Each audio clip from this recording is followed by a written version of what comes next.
Oi, gente, tudo bem com vocês? Vocês sabem como utilizar o repertório sociocultural? Como colocar o repertório sociocultural no seu texto? Então, vem comigo. A forma de usar o repertório sociocultural é bem simples. Você vai seguir dois passos.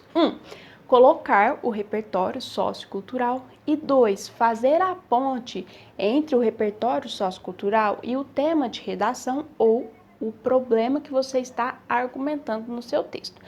Essa ponte, essa relação é fundamental. Sem a relação, o seu repertório não vale ponto. Só colocar o repertório, só colocar um argumento de história, só colocar uma citação de filósofo não te dá ponto nenhum. Você precisa relacionar aquilo ou com o tema de redação ou com a sua argumentação, com a sua ideia. Tem algumas coisas que te ajudam, né? Palavras, conectivos, expressões que te ajudam a fazer essa relação. Então eu vou mostrar os repertórios mais comuns e junto com esses repertórios, as expressões que você consegue exatamente demonstrar essa ponte, fazer a passagem entre o repertório e o seu texto.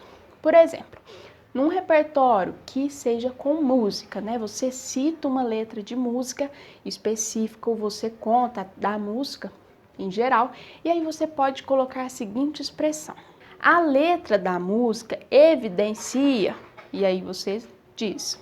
A letra demonstra, e aí você fala. A música escancara o problema vivenciado, e aí você continua.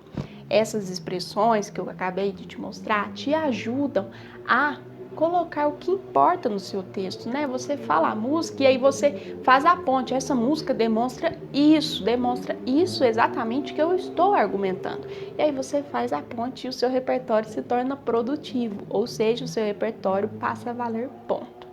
Se você for fazer, por exemplo, um argumento com alusão histórica, né? O argumento histórico, você precisa ter muito cuidado. Geralmente as pessoas citam coisas que aconteceram há muito tempo, né? No passado, cita história do Brasil, Brasil colônia, e aí a pessoa esquece de fazer uma ponte. Tem um longo período de tempo que separa determinados acontecimentos. Por exemplo, você pegar um fato como revolta da vacina, que aconteceu em 1908. Para falar sobre o movimento antivacina hoje, né, você precisa fazer uma ponte histórica, porque tem mais de um século de diferença. Então, você precisa falar algo como, da mesma forma, no século 21, este problema ainda persiste. E aí você faz essa ponte, você mostra que você sabe que aquele acontecimento aconteceu lá atrás, mas ele ainda está relacionado com o problema que a gente está vivendo hoje. Você precisa, em argumento de história, ter mais cuidado ainda, para sempre fazer essa ponte, demonstrar por que esse evento histórico está relacionado com o problema no século 21, com o problema que está acontecendo hoje. E aí tem as expressões, né? Por exemplo, apesar da passagem dos anos, o problema ainda persiste. Analogamente, no século 21, nota-se que isso está relacionado e aí você fala qual que é o problema. Também tem os repertórios, que é livro, filme, série, que você também precisa mostrar qual que é a relação disso que você está citando com o seu tema ou com o tema ou com a sua argumentação.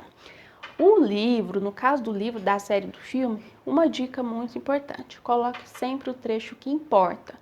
Pense assim, a pessoa que está lendo nunca assistiu ou nunca leu isso aqui que eu estou falando.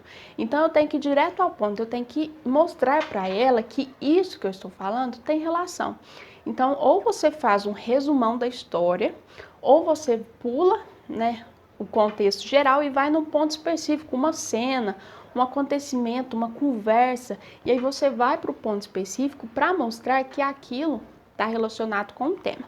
Depois que você já faz, né, essa ponte, já cita o que é a história, o que interessa, pense sempre que a pessoa não leu aquilo. Muita gente coloca, né, na série A Casa de Papel e aí coloca como se todo mundo assistisse a série, né? Você tem que ter esse cuidado de imaginar que a pessoa que está lendo não assistiu, pode não ter assistido, então você tem que ser bem explicativo.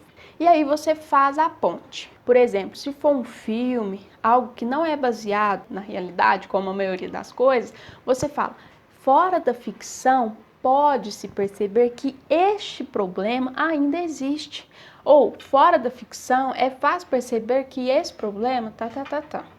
Da mesma forma, na realidade brasileira, e aí você completa.